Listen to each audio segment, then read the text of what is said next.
सत्य घटना में श्रवण करवाता। एक मित्र अपने मित्र के घर गया, बरसों बाद मिले हैं और एक दूसरे से इतना अपूर्ण व्यवहार है कि मानो एक दूसरे को मिले तो सोचा कि भगवान मिल गए। अरे मित्र बड़े दिनों में आया, बोले क्या करूं काम बहुत रहता है, लेकिन आते से पहले मैं सिर्फ तुझसे मिलने आया। आहा कितनी बड़ी कृपा करी। पत्नी को बोला कि फटाफट से चाय बना के ले आओ। पत्नी चाय बनाने गई है। तो अब जो पुराने मित्र होते हैं वो जैसे आते हैं तो पूरे घर की तरफ नजर डालते हैं। पहले यहाँ हमारी तस्वीर लगती थी, पहले यहाँ ये होता था, पहले वहां होता था, चारों तरफ नजर डाली। मां नजर नहीं आ रही, कहां गई? फोटो भी नहीं लग रही है, नजर भी नहीं आ रही। नजर किस लिए? कोई चला तो नहीं गया? क्योंकि जाने वाले को वहां चिपका दिया जाता है, ये निपट गया। तो उस समय में घर में काम करने वाली बाई जो है वो पोछा लगा रही है। पास के कमरे से आवाज है, बुढ़िया अपने पैर ऊपर कर, मैं तेरे बाप की नौकर नहीं जो दिन भर पोछा लगाती रहूंगा, नीचे पैर मत कर। उस मित्र ने यह बात सुन ली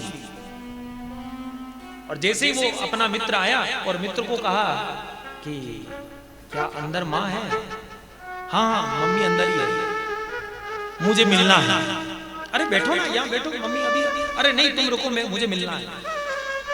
चप्पल पहन रखी थी, चप्पल पहन करके जिस जगह वो पोछा लगाने वाली बाई जी पोछा लगा रही थी, गीले पोछे में चला गया।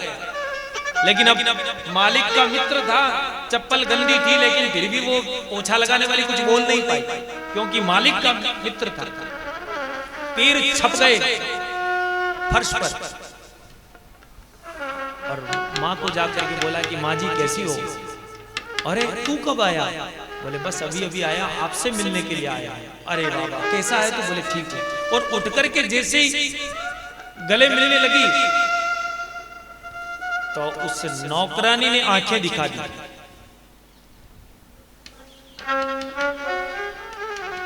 तो कहा कि मैं आपके साथ चाय पीने के लिए आया। मित्र आ गया दौड़ करके, क्या हुआ? कुछ नहीं, बस मैं चाय माँ के साथ पीऊंगा, यहीं बैठ करके पीऊंगा, यहीं लेके आओ। बोले नहीं बाहर चलो ना, बाहर बैठ करके पिएंगे। अच्छा ठीक है बाहर चलेंगे। तो माँ भी अपने साथ बाहर चलेगी और जैसे ही माँ को पकड़ करके उठाने लगे तो माँ ने लेकर के कहा ना ना मुझे मत उठाओ, नीचे पैर छप जाएंगे। अभी पोछा लगाया पैर बन जाएंगे, निशान बन जाएंगे, तुम लोग पी लो। अरे ये तो मैया है कहती रहती है, तुम चलो ना। नहीं मैं चाय यहीं पीऊंगा, मैं चाय माँ के साथ पीने आया हूं, तुम्हारे साथ नहीं। इसका प्रेम मुझे खींच के लाया। जब ऐसा कहा 2-3 बार, मित्र समझ नहीं पाया कि कारण क्या है। तो उस मित्र ने कहा कि क्यों रे, इसको तुमने एक अलग कमरे में डाल रखा है, क्यों? क्योंकि ये बूढ़ी हो गई इसलिए। अरे नहीं ऐसी बात नहीं। क्यों ऐसी बात? तुम्हारी ये नौकरानी इसे बुढ़िया कह करके बुलाती है। इससे एक बात स्पष्ट होती है कि तुम भी अपनी माँ को बुढ़िया ही कहते हो, क्योंकि नौकरानी की हिम्मत नहीं है कि वो अपने मालिक की माँ को बुढ़िया कहते हैं। तुम अपनी माँ को बुढ़िया कहते होंगे, डोकरी कहते होंगे, इसलिए ये तुम्हारी देखा देखी अपनी माँ को ये खुद बुढ़िया कहने लगे। मुझे तुम्हारे घर की चाय नहीं चाहिए, ये तुम्हारा वैभव, तुम्हारा ये अस्तित्व, तुम्हारा चरित्र, ये सब धूल है भैया। जब तुम इतना वैभव भोगते और तुम्हारी माँ एक कमरे में बैठी पड़ी है जिसको एक चाय की पूछने वाला कोई नहीं। ये पैर जिसके छपने से तुम्हारी नौकरानी से बुढ़िया कह करके डरा करके इसके पैर खाट पर पटक रही है, लेकिन तुमने सोचा कि जिसके घर में ये आंगन में ये पैर पड़ गए मानो उसके घर में साक्षात लक्ष्मीनाथ आ गए। भगवान भी उस घर में दौड़ा दौड़ा आता है जिस घर में माँ बाप के चरण चिन्ह पड़ते हैं भैया। अरे अगर मेरी माँ के चिन्ह अगर मेरे घर में पड़ जाते तो मैं उस टाइल को उखाड़ करके फोटो बना करके दीवार पर टांग देता, क्योंकि मेरे माँ बाप तो चले जाएंगे लेकिन उनके चरणों के निशान इस दुनिया से नहीं जाएंगे। और तेरे गीले फर्श पर दो पग क्या छप गए? तूने अपनी मैड को इतनी स्वीकृति दे दी कि माँ बाप को डोकरा डोकरी करने की नौबत आ गई, बूढ़ा बूढ़ा हो गए। माता पिता को स्वतंत्रता दीजिए मेरे भाई बहन, उन्हें ये मत एहसास होने दीजिए कि वो आप पर आश्रित हैं। उनको ये कहिए हर पल ये सब कुछ आपका है, हम भी आपके हैं, हम आपके साथ रहते। कभी किसी से ये ना कहें कि माँ बाप मेरे पास रहते हैं।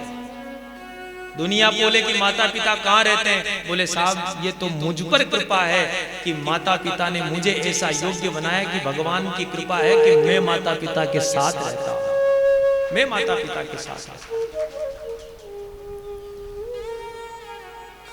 अभी हो सकता है कि माता पिता, क्योंकि देखिए बूढ़ापन है और बूढ़ापन हमारा भी आना है, और माता पिता तो 80 साल के हो गए, इसलिए आपको 70 साल 80 साल के होने के बाद आपको थोड़ा सा अजीब लग रहा है, 60 साल के होने के बाद। लेकिन आप लोग तो 40 साल में ही साट्या बन्याट्या हो गए। जिसको माता पिता की कद्र नहीं वो साट्या बन्याट्या ही तो है। जिसको माँ बाप की कद्र नहीं, जिसको माँ बाप का महत्व पता नहीं, वो धरती का सबसे निकृष्ट प्राणी है। सारी देव पूजा, सारे यज्ञ, सारे जप, सारे ध्यान, वो सब धूल है, वो सब व्यर्थ है जिसके जीवन में माँ बाप नहीं है। और जिसके जीवन में माँ बाप हैं और माँ बाप की कद्र नहीं है, वो इस जीवन का, इस मानव जाति का सबसे बड़ा कलंक है, सबसे बड़ा कलंक।